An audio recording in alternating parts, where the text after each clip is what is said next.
চুপিসারে বিয়ে করলেন রাজ বুবলি। চুপিসারে বিয়ে করেছেন চিত্রনায়ক শরীফুল রাজ ও চিত্রনায়িকা শবনম ইয়াসমিন বুবলি। চলতি মাসেই তাদের 4 হাত এক হয়েছে বলে জানা গেছে। গত 13 মে বিয়ে করেছেন রাজ বুবলি, উইকিপিডিয়া এ তথ্য জানিয়েছে।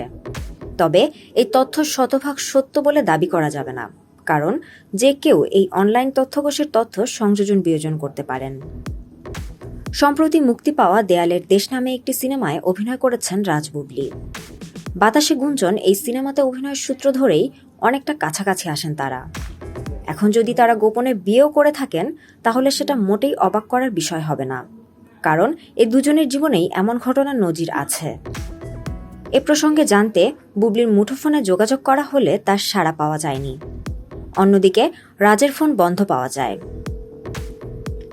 পরিমণিকে ভালোবেসে বিয়ে করেছিলেন রাজ। কিছুদিন যাওয়ার পর তাদের সংসার জীবনে দেখা দেয় চরম অশান্তি।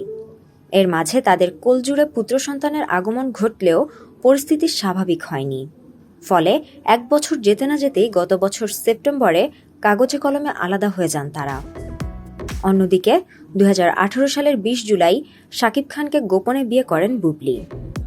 2020 সালের 21 মার্চ তার পুত্র সন্তানের জন্ম হয়। বর্তমানে তাদের সম্পর্কেও ভাটা পড়েছে। আনুষ্ঠানিক বিচ্ছেদের খবর প্রকাশ্যে আসেনি, তবে আলাদা থাকছেন তারা।